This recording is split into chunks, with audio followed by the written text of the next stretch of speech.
Bom dia, boa tarde, boa noite, amigos do canal. Hoje nós vamos nos referir sobre os tristes acontecimentos do dia 27 de novembro na aldeia Jaguapiru, Bororo, na região de Dourados, no estado de Mato Grosso do Sul. Realmente ainda é indignante que haja uma moeda de troca entre vidas humanas indígenas e o dever do Estado em cumprir suas obrigações para com as demandas dos povos que estão dentro de um território que já foi regularizado oficialmente e que até o dia de hoje as políticas públicas não chegam até a aldeia como bem se esperava desde a época da regularização fundiária. Segundo algumas organizações, foram 50 parentes que ficaram feridos, deles 20 em estado grave. Nós lançamos uma nota no canal, através do Instagram, uma nota de repúdio ao modus operandi da Polícia Militar de Mato Grosso do Sul, comandado pelo secretário de Segurança Pública do Estado e do governador, tal qual reza na própria Constituição, onde as polícias militares são subordinadas aos governadores e aos seus respectivos secretários de Segurança Pública. Os vídeos estão circulando até hoje. Foi uma coisa de selvageria, somente dentro de um momento histórico como esse que nós estamos vivendo, de selvageria extrema. E o pior disso, o próprio Estado, a própria Federação, a União, o Estado, continua congratulando o setor do agro com a melhor das isenções fiscais possíveis, sem contar essas mesas de audiências de conciliação com indenização aos fazendeiros, aos mesmos criminosas, como no caso da senhora Ruiz, deveria se chamar Ruim, né? Senhora Ruim, o sobrenome dela é Ruiz, e ainda ganharam uma bolada, a primeira via Pix, de 29 milhões de reais. Essas mesmas pessoas, essa tal de Ruiz, ali do Mato Grosso do Sul, daquelas regiões ali de Ponta Porã, com aquele tal Clitos Pessato, da região de Douradina, e aquela Lana Lins, daí de Dourado, sem contar a cambada de vereadores e vereadoras oportunistas que foram escolhidos por esse mesmo povo que apoia a retórica do agro. São todos eles que ganham com essas mesas de conciliação, né? Audiências de conciliação propostas pelo STF, através da voz geral do senhor de terras, o senhor Gilmar Mendes, já acusado de que nas suas fazendas, no Mato Grosso, existia mão de obra análoga à escravidão, a escravidão do século XIX, porque nós continuamos vivendo o regime de escravidão, né? Então, o que rolou aí foi uma massacre, igual ao de Douradina, a massacre de Carapó, a massacre de Antônio João e outras tantas massacres que o estado de Mato Grosso do Sul vai colocando na sua longa lista de ataques e violências contra os parentes, contra os povos indígenas, contra os Guarani Kaiowá, contra os Terena e outros povos também que moram no estado de Mato Grosso do Sul. Se vocês abrem o mapa biomas, você vai ver que a vegetação nativa em todos os estados da federação o maior desaparecimento de mata nativa foi no estado de Mato Grosso do Sul. Tanto que já cansamos de brincar que deveria se chamar soja grossa do Sul, porque não tem mato e muito menos grosso.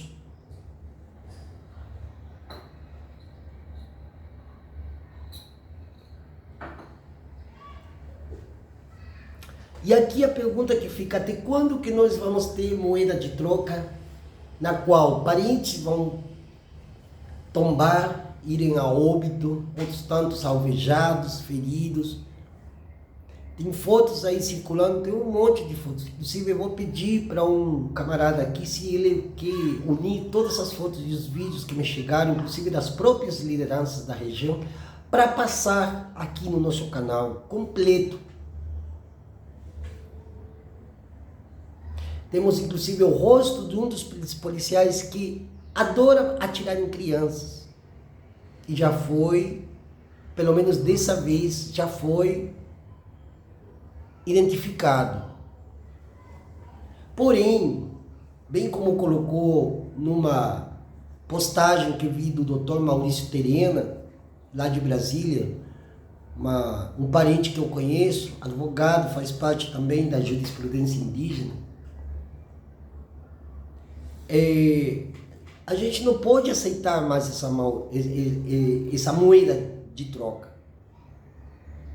Tiveram que tombar, tiveram que ser alvejados, tiveram que apanhar um monte de parentes para que agora o Estado diga que vai colocar, vai gastar não sei quantos bilhões ou milhões, sei lá, as tantas, né?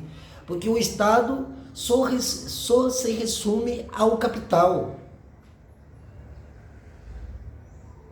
O Estado se resume ao capital e o Estado, eles estão de mãos dadas. E mais, o capital, o Estado, os militares e o agronegócio junto com as grandes corporações internacionais que exploram a mineração, no sentido geral, falando aqui, a mineração, exploram petróleo, exploram os recursos hídricos, exploram os recursos energéticos e ainda por cima exploram matando vidas humanas para que depois o Estado venha, ganhe os aplausos por ter feito tal ou qual coisa, sendo que a demanda por água ali naquela região já é há décadas. A mesma situação acontece na Tecorral de Brasília, ali no Santuário dos Pajés. A mesma situação, idêntica, só muda a paisagem e a região. Nós estamos falando agora do Centro-Oeste, um dos lugares mais devastados nesses últimos 3 anos. Por isso que eu falo para vocês, quem for ouvir, vai lá, liga aí, MAP Biomas, uso do solo, aí vocês vão ver, e nós vamos fazer um vídeo sobre isso também. O abuso do solo, como deveria se chamar, abuso do solo, trata-se exclusivamente da pecuária e do agronegócio em conjunto. Porque juntos estão. Já cansamos de falar aqui. O agronegócio, a pecuária, a mineração, o crime organizado, o tráfico humano, o tráfico de animais silvestres, o garimpo, a grilagem, é uma máfia só, constituído por vários pequenos grupos de máfias que estão dentro como se fosse um consórcio de máfias. O agronegócio é um consórcio de máfias, protegidos pelas autoridades estaduais, municipais, distritais, locais e o pior de tudo, que são protegidos pelos próprios políticos que estão hoje lá em Brasília. Enquanto o ministro da Economia fez cortes, né, floreou bastante o discurso dele, né, do ministro de Economia, floreou todo um discurso lindo, maravilhoso em rede nacional, para dizer que ia ter corte dos investimentos básicos para a população, principalmente, inclusive, esse tal de salário mínimo, que segundo o DIEESE deveria estar em 6.000 e poucos reais. E ainda teve cortes em saneamento básico, porque o saneamento básico nem falar. O ministro da Economia nem fala em saneamento básico. Por que não falou? Porque está privatizado. Assim como estão privatizando tudo nesse país. Não precisaram fazer igual um golpe de Estado, como fizeram nos anos 60, 70, 80, em muitos países aqui da América do Sul. Não, foi maquiando. Porque a esquerda na América Latina ela é obediente às diretrizes dessa direita. E esses tais de progressistas aí não passam de social-democratas de quinta categoria, porque os melhores já se foram. Foi no início da década do século XX. Social-democratas de hoje se sustentam apenas pelo discurso, para ver quem pisa no palito. E a maioria pisa no palito, porque virou todo mundo gado. Hoje nós temos gados lulistas e gados bolsonaristas. E quem conduz ambos os gados é o Supremo Tribunal Federal, é o Judiciário.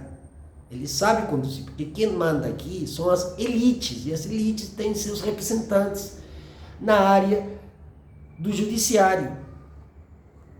Dentre eles, os Paulo Lema, e família Salles, família Setúbal, né? Dos bancos, né? E são eles que mandam aqui no país. Agora, quando se trata das questões dos direitos dos povos indígenas, todos agem do mesmo modo que há 524 anos nós já observamos o acionar, o comportamento dessa galera. E eles não pensam na gente, porque para eles a nossa angústia aqui diária, a eles não interessa. A eles não se importam com a nossa angústia. Político não tem sentimento, nunca teve.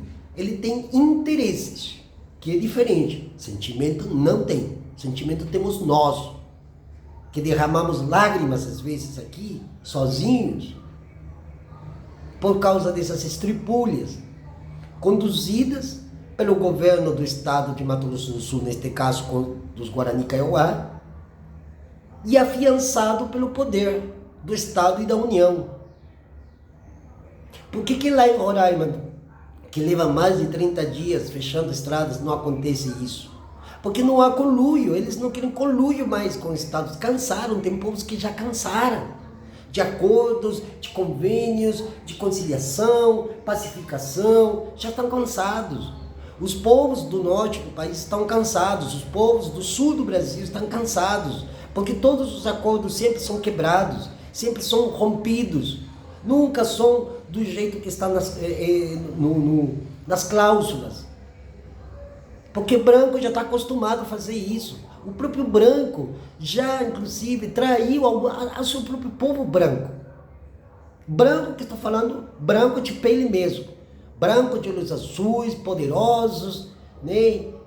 Poderosos chefões. Não respeitam cacique, não respeitam culturas, não respeitam povos, não respeitam crianças, não respeitam porra nenhuma. Eles não têm sentimento, branco não tem sentimento não. Branco tem interesses. Ele quer saber quanto que ele vai ganhar. Se ele for ganhar, então eu vou fazer. Mesmo até os brancos que se dizem ser progressistas, ou que agarram, ou que eles tomam como totem as nossas demandas, que para eles é um totemismo, um mito fundador daquele que quer tutelar aquele que para ele ainda não tem condições de ser emancipado, assim como se fôssemos crianças. Porém, nós já não somos mais crianças, não. Nenhum cacique, nenhum pajé, nenhuma morubixaba, tuxágua, não são crianças, não. Tem que parar de pensar que índio é criança. Mas essa é a mentalidade dos brancos, dos paternalistas, patriarcais, cristãos, que a minha mãe já me ajudou a desconfiar desde criança. Sempre desconfio dos cristãos e sempre vou desconfiar. Então, com os pés sempre à frente. mas 2 pés atrás.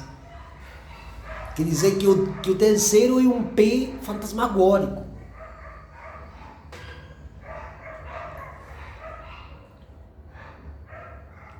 Que um povo seja reprimido daquele jeito por causa de água. Água para beber, água para cozinhar, água para lavar roupa.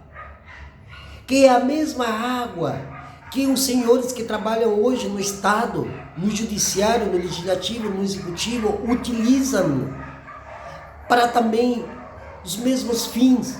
Beber, lavar, cozinhar, atender demandas. E são tratados, e os parentes foram tratados desse jeito. E agora disse que liberaram não sei quantos milhões, ou bilhões, trilhões, sei lá, quintilhões. Né? Dinheiro. Que desse dinheiro aí, muitos estão ganhando.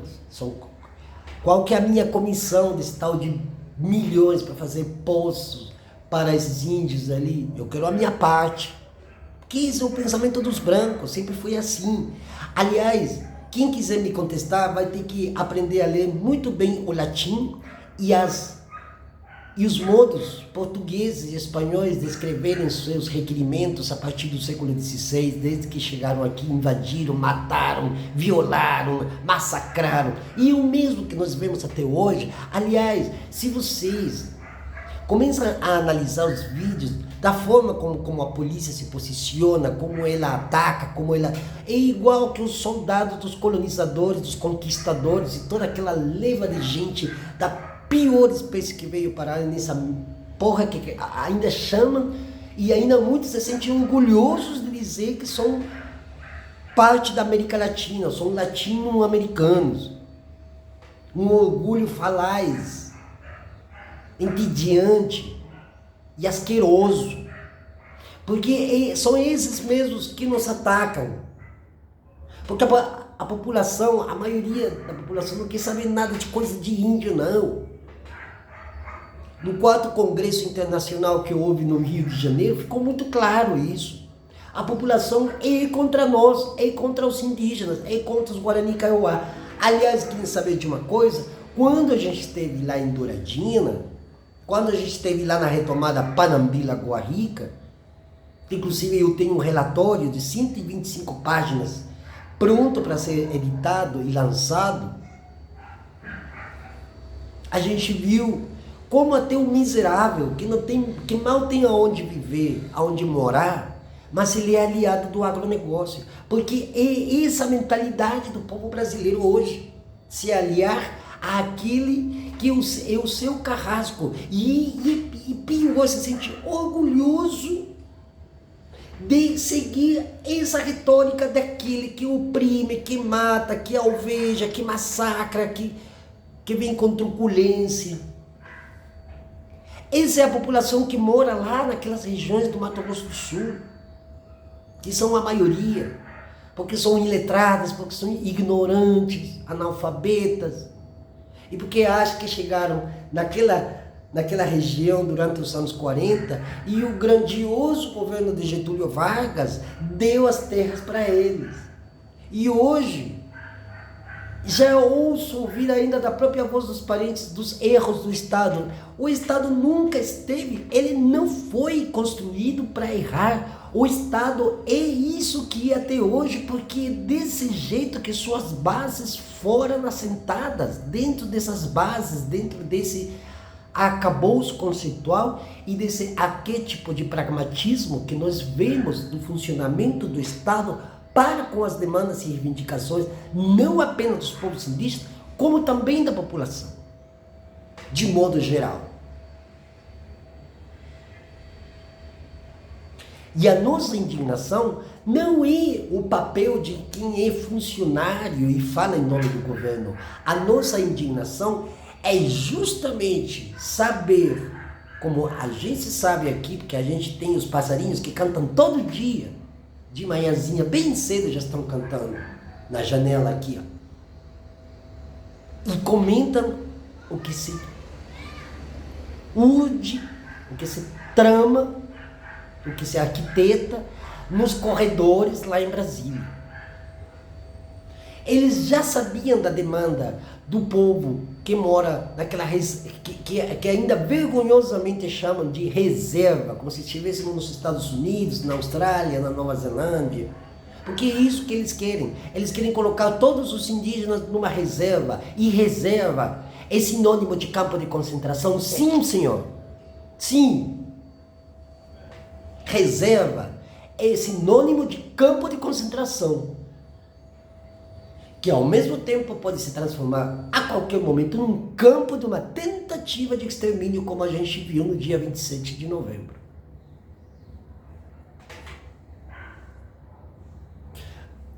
Agora eu vou fazer um apelo para quem chegou até aqui, para dizer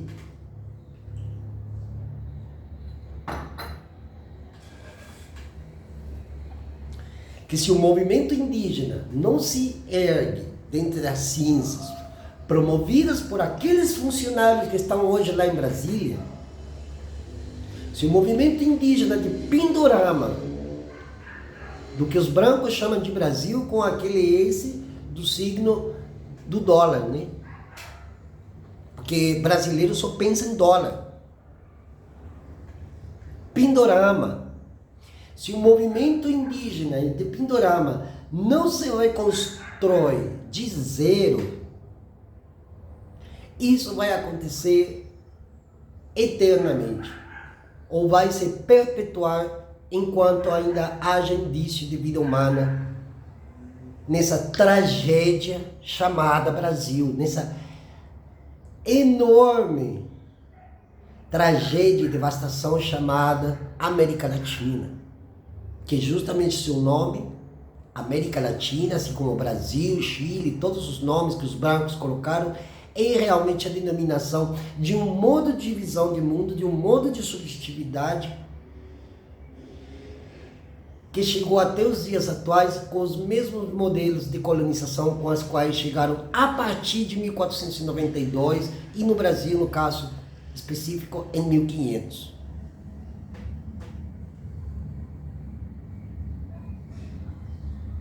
O movimento indígena precisa ser reconstruído de forma urgente, trazendo todos os seus conhecimentos ancestrais que até agora eles conseguiram reunir, apesar de todo o silenciamento e o apagamento histórico que houve. Porque uma grande diferença entre os povos maia, por exemplo, é que ainda mesmo que os conquistadores espanhóis tivessem queimado os códices maia, mas ainda as leituras ficaram. Quer dizer, muito se salvou dos conhecimentos milenares dos povos maia. Aqui pouco restou, para não dizer coisa alguma. Ainda a cultura marajoara está trazendo com muita eloquência e evidências específicas, feita por botânicos, historiadores, etnoarqueólogos, historiadores, etc. e tal, para dizer que realmente a cultura que existe lá é uma das culturas milenares ainda em pé em Pindorama. Politicamente, tem que se fazer uma organização na qual haja a mínima dependência, que não haja, aliás, não haja nenhuma dependência com o Estado. O movimento indígena, ele já é anarquista por si só, porque nunca tivemos as organizações sociais e políticas, administrativas, jurídicas, como os brancos impuseram aqui a força de baioneta e muito sangue derramado. E hoje se acham os semideuses lá em Brasília. Isso é coisa de brancos, brancos que vivam com suas misérias. Nós queremos viver com as nossas riquezas milenares, nossas formas de organização política, administrativa, social, que parte das leis naturais, das leis da natureza. Não temos leis divinas, não temos, essas são coisas dos brancos. E parente que fica achando que isso é verdade, ele está embranquecido e precisa se descaravelizar urgentemente. Parente que sai das universidades completamente embranquecidos e agem igual os brancos. Ai, porque eu tenho doutorado, eu tenho meu lugar de fala. Isso é coisa de branco, que os pretos usam muito. Não todos, mas os que se acham, né, os que estão ali nos Instagram, nos bambambam, eles falam sobre isso. E esquecem da história dos povos indígenas, porque o povo preto, infelizmente, é coadjuvante, às vezes, do apagamento, do silenciamento que acontece com os povos indígenas no Brasil. O povo indígena tem que ser altivo, tem que se levantar. Não tem que ser assim, ai, que vamos esperar, que o Estado, que Deus, que o Papa. Ele tem que ser altivo, ele tem que ter personalidade própria, que já tem.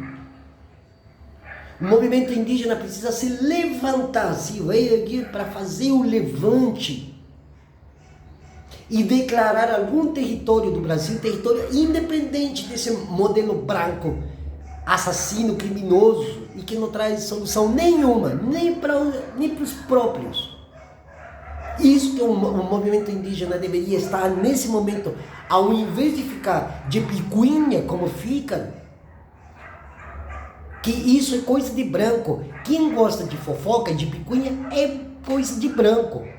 Quando um branco faz fofoca e picuinha, a gente até releva, porque isso é da cultura deles. Agora, quando um indígena, quando um preto, um favelado, um fudido, um cagado, entra nessa onda de para dividir, inclusive, a luta, ele é pior do que qualquer branco, fofoqueiro, picuinhento, que está também para dividir a luta.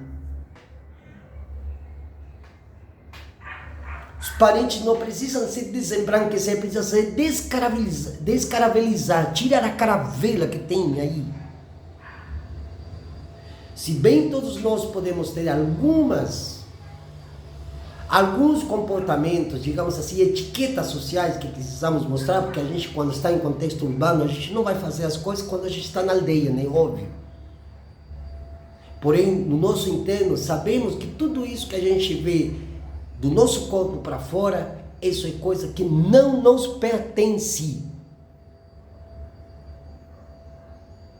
Agora vem parente se arrastando por um copo de água, vem parente se arrastando por causa de um edital de merda, que não oferece nem um 0,6% do total do dinheiro em caixa, do dinheiro público em caixa. Para quê? Para dividir a luta. Aí tem os outros parentes lá em Brasília que falam, estou falando com o governo. Ele é contra os povos indígenas. E isso não é um fato novo. Eu já cansei de falar aqui, inclusive, nós já cansamos aqui no canal de falar que eles agem do mesmo modo que o povo judeu agiu contra o seu próprio povo na Alemanha nazista. Hoje quem está matando o movimento indígena são os próprios que falam em nome do governo. Quem fala em nome do governo não está falando em nome do movimento indígena de base. Está falando em nome daquele lugar que ele está ocupando, naquele momento, naquele lugar, naquela hora, por interesses pessoais, conveniência própria. Seguindo, inclusive, um modelo neoliberal de discurso. Porque esse é o discurso neoliberal. O neoliberalismo não é uma visão de mundo, é um discurso que desce de cima para baixo e toma conta das mentalidades que estão sempre aí paspando. Porque pessoas lúcidas e atentas não se deixam cair por essas abobrinhas aí, não. Que nem o próprio ministro de Economia. Vamos ser todos empreendedores.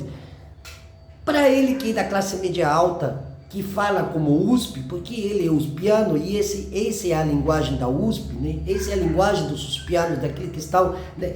O capital cultural. Isso que se chama capital cultural, os que detêm o poder, o capital cultural, do mesmo modo que detêm o capital econômico financeiro, são eles que se acham as únicas autoridades competentes para dizer o que você deve fazer ou não deve fazer. Mas eles nunca colocaram sequer, jamais um pé numa aldeia, nunca foram a nenhuma periferia Lá nenhuma favela, nenhuma comunidade jamais colocaram um pé sequer. E quando eles chegam aí, não estou falando apenas do ministro de Economia, mas de toda essa elite cultural, política que está aí, que recebe um dinheirama impressionante, todos eles acham que são autoridades que precisam dizer o que você deve comer, fazer, pensar, dizer e por aí vai. E pior que tem parente que aceita. Aí de repente somos sobressaltados, polícia entrando não sei aonde, atirando em criança, em mulher, em grávida, batendo nas mulheres na cara de pau mesmo. E a impunidade corre solta, livre. Que alegria, só alegria.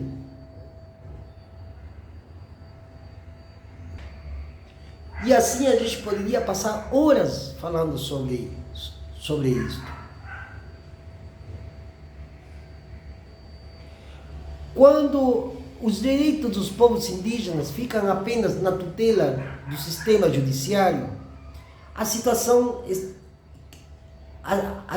corrompeu-se de tal modo, de tal forma, que a gente não alcança a visualizar as graves consequências que isso aqui vai trazer, que já trouxe, mas vai trazer mais ainda.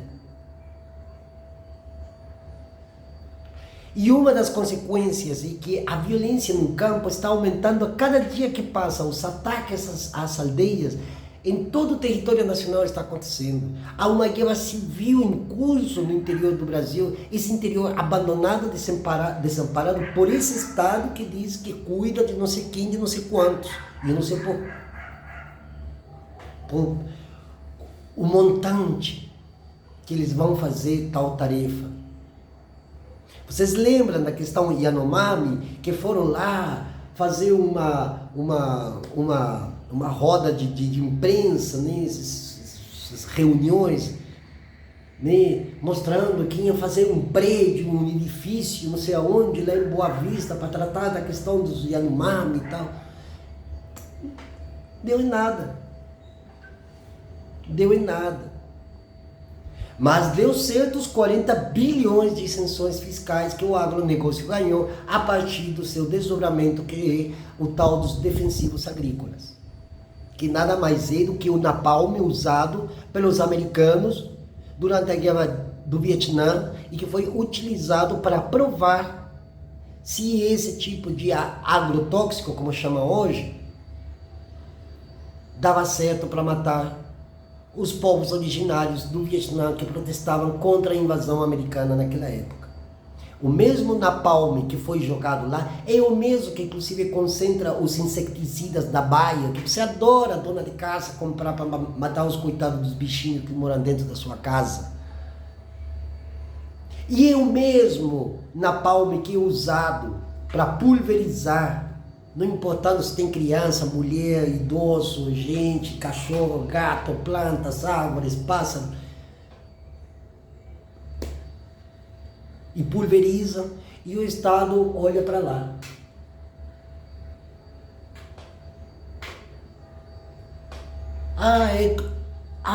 É comigo? É comigo? Opa, tô aqui. Oi, o que aconteceu? Oi.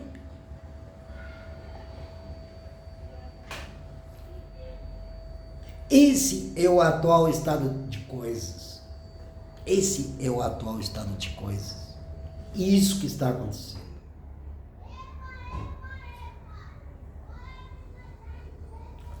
Essa bandeira aqui que está sendo proibida no Chile e na Argentina, como eu já falei no início desse vídeo, representa a nossa visão como seres estabelecidos nesse mundo, com total respeito às nossas entidades, flora, fauna e todos os elementos que compõem a vida orgânica do planeta Terra. Proibir essa bandeira é a mesma coisa que proibir um copo de água, um prato de comida, um ar respirável e uma terra para viver.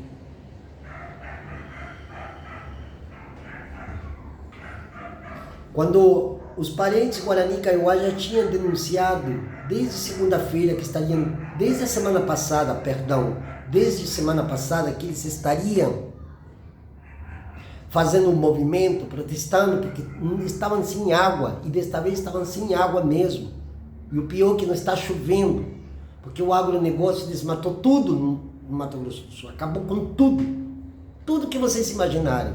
Então é óbvio que na questão do clima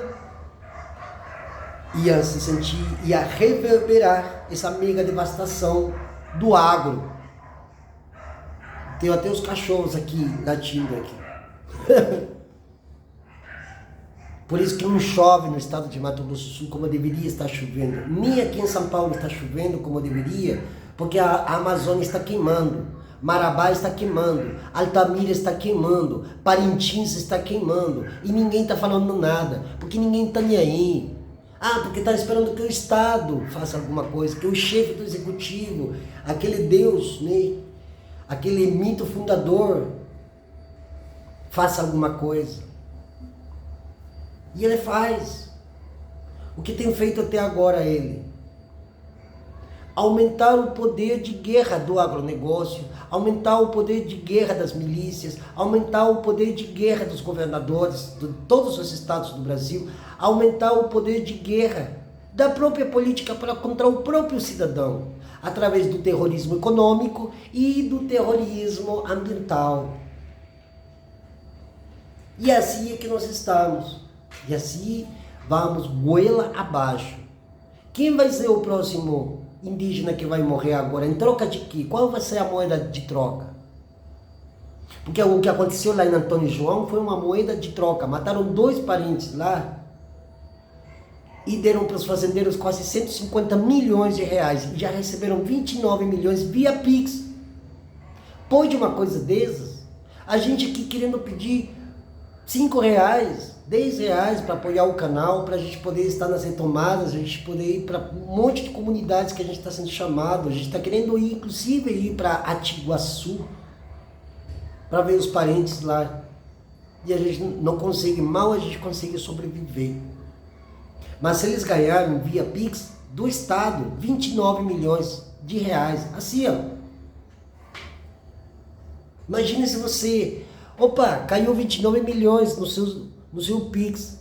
E aí, como você reagiria?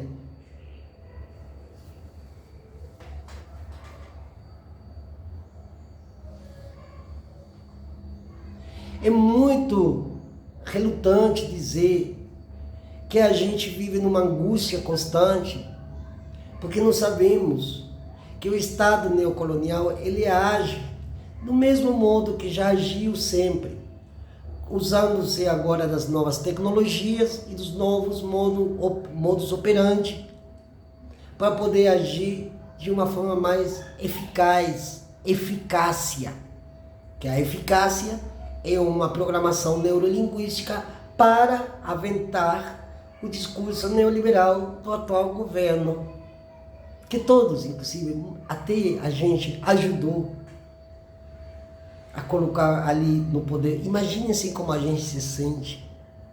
Como vocês acham que a gente se sente? De ter apoiado ele, sendo que ele estava junto com outro, tanto pior do que o próprio governo federal dos 4 anos anteriores. Porque esse vice ali foi quase 30 anos governador do estado de São Paulo e tem muitas chacinas nas costas contra pobres, periféricos, negros e indígenas em contexto urbano aqui em São Paulo e no estado de São Paulo. Todo mundo esquece o passado dessas figuras que estão hoje sendo relevantes aí, que os brancos de esquerda falam, oi, coitado de fulano, oi, coitadinho dele, assim. Quando matam indígenas, nenhum desses brancos, esses canais aí, jamais falam sequer alguma coisa dos Guarani Kaiowá quando morrem tombados aí em mãos da polícia militar, da tropa de choque, do próprio governador. Esse mesmo governador que já esteve várias vezes lá em Brasília, de braços, de abraços, inclusive com os mesmos que dizem defender as causas do coitado de um povo que vive ainda as sequelas do Brasil império e do Brasil colonial, o que é ainda pior.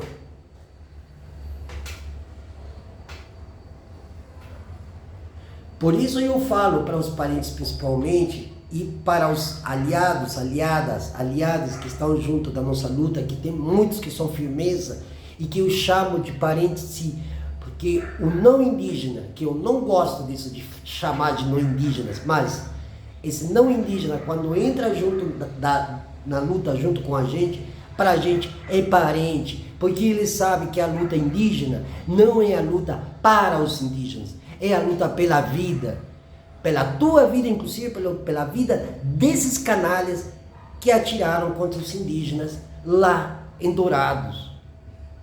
Deveria mais curvar-se diante da gente, porque quando a gente está defendendo aldeias retomadas, a gente está defendendo famílias, seres humanos, e a gente está defendendo a terra, para que esses mesmos canalhas que mandam matar indígena e que vão lá e matam, também os seus sucessores consigam sobreviver, se é que ainda tenhamos planeta, porque do jeito que o Brasil está se comportando, é realmente impensável que o mundo vai continuar do mesmo modo que vocês estão acostumados a ver durante mais e mais décadas. Não tem condição de viver mais dessa forma. Não há mais condição. Mas eles insistem, não, vamos fazer mais obras, mais crescimento econômico, e mais crescimento, e mais PIB, e mais PIB. Em nome de quem? Em nome daqueles parentes que foram assassinados lá em Nhanderu, Marangatu? Em nome do cacique Merong? Em nome da Magé Fátima, lá do Pataxó Hahahan? Em nome dos camponeses que são assassinados lá em Rondônia? Em nome daquelas crianças que são assassinadas diariamente aqui nas favelas da Baixada Santista e da Baixada Fluminense, no Rio de Janeiro e São Paulo, respectivamente? Em nome desses que o Estado vem falar de que a economia está melhor. O salário mais baixo das Américas está no Brasil, $300. Não dá nem para passar um mês, não dá para passar nem a metade do mês. Só aqui o canal, em qualquer viagenzinha pobre, isso que a gente vai com barraca, a gente coloca pé na lama, a gente bebe água até da torneira, você vai um dinheiro que a gente não vê, 1.000, 1.500, 2.000 reais, que a gente nem vê esse dinheiro. Só para pagar passagem, para poder comer, para poder comprar comida e ajudar aqueles que também não tem para comer. E o governo acha que um salário mínimo é um dinheirama. E depois diz, os que ganham 5.000 reais, como se 5.000 reais fosse dinheiro, cara. Em que mundo que vivem os brancos? Os brancos não têm mundo. Por isso são vazios existencialmente. Espiritualmente eles não têm um rascunho sequer de espiritualidade. Por isso são brancos, porque perderam completamente a conexão com a vida, com a natureza, com a terra. E por isso agem dessa forma, porque agem com ódio, agem com rancor da vida. O branco age com ódio, o branco já nasce com ódio. E quando assume poderes, ele age e aí ele se acha o Luís XIV da vida. Agora eu vejo a gente achando que eles são bonzinhos, que eles vivem igual como a gente, num quadrado aqui de 7x8, e que eles têm uma vida simplesinha, que tomam um cafezinho, né, com... Gente, incrível, incrível. Tanta ingenuidade num espaço tão grande, onde parece que quanto maior o espaço, maior deveria ser a consciência. Mas não, quanto maior o espaço, a consciência vira um cu. Vira um cu.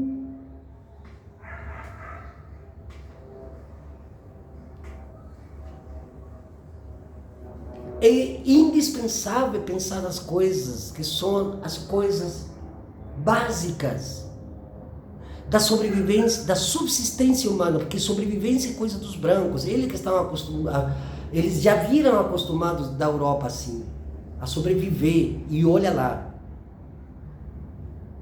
e agora nos colocaram a todos nós em um regime de escassez, porque o Estado produz e provoca regime de escassez. Por isso que vocês têm que trabalhar todo dia, o dia inteiro. Porque se vivêssemos num objetivo de regime de abundância, as pessoas não teriam de se matar apenas para poder comer, cagar, tomar um banho, viver, fazer um sexo. Viver. Já fui criticado por dizer isso. Por que o ser humano é o único que tem que pagar para comer, para viver?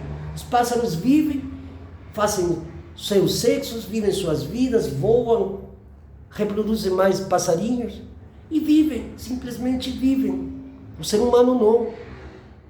E em países atrasados, coloniais, medievais, feudais, como o Brasil, o trabalho é visto assim como a coisa mais divina que possa ter existido na vida das pessoas. Morrem sem saber nada e cheia de tumores. Porque é isso que gera o trabalho, isso que gera esse modelo de educação. Um batalhão de escravos e robôs sem nenhuma consciência de nada.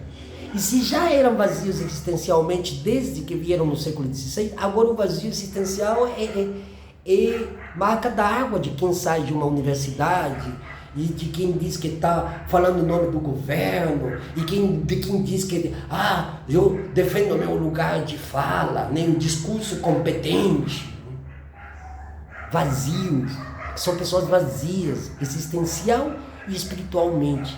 Vocês não se deram conta ainda disso? Então tá na hora de começar a se olhar no espelho bem melhor e observar com mais atenção quando vocês estiverem em lugares públicos coletivos. O Brasil é um país vazio. Se não fossem pelos indígenas que estão nos territórios, pelos parentes que estão nos territórios, que significa ao mesmo tempo estar no território, conviver com a terra e manter a sua língua, suas tradições e costumes vivos, se não fossem pelos indígenas, esse país já não era nem para ter condições de ser inclusive um país. Esse país deve tudo aos indígenas. Porque a mãe desse país é indígena. Porque a primeira escravidão que se colocou aqui foi a escravidão indígena.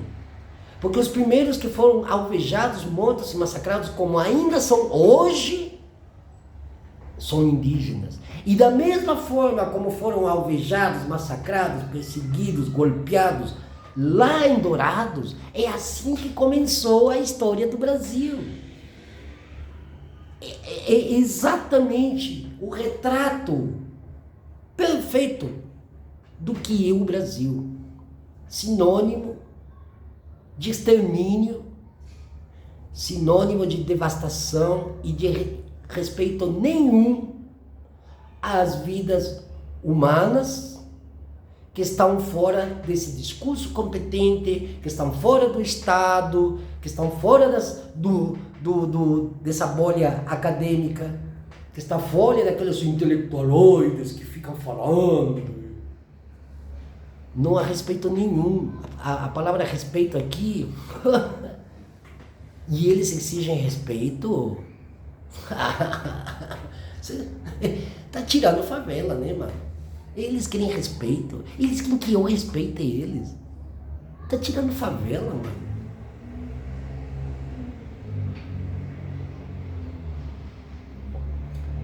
Para terminar, o movimento indígena precisa se reconstruir. Se ele não se reconstrói, os indígenas vão ser exterminados do jeito que o projeto de país, que ainda esse governo segue, trazendo a figura de Delfim Neto, trazendo a figura do Getúlio Vargas, trazendo esses velhos adágios do século XIX e XX de projeto e desenvolvimento. Tudo isso indica que o Brasil está em guerra civil, sim, e nós estamos em guerra contra o Estado, porque o Estado que promove todas as chacinas nas favelas e todas. todas as invasões nos territórios indígenas. E as mortes dos povos, o envenenamento pela água, os incêndios criminosos, porque se o Estado realmente desse as garantias de que isso aí era para ser zero desmatamento, zero queimadas e prisão para os latifundiários, o fim do latifúndio num país atrasado e medieval como esse que vivemos, se fosse esse o intuito, nós estaríamos lado a lado com o Estado. Mas o Estado traiu as expectativas da população brasileira e, principalmente, não cumpriu mais uma vez a promessa da demarcação total de todas as terras indígenas.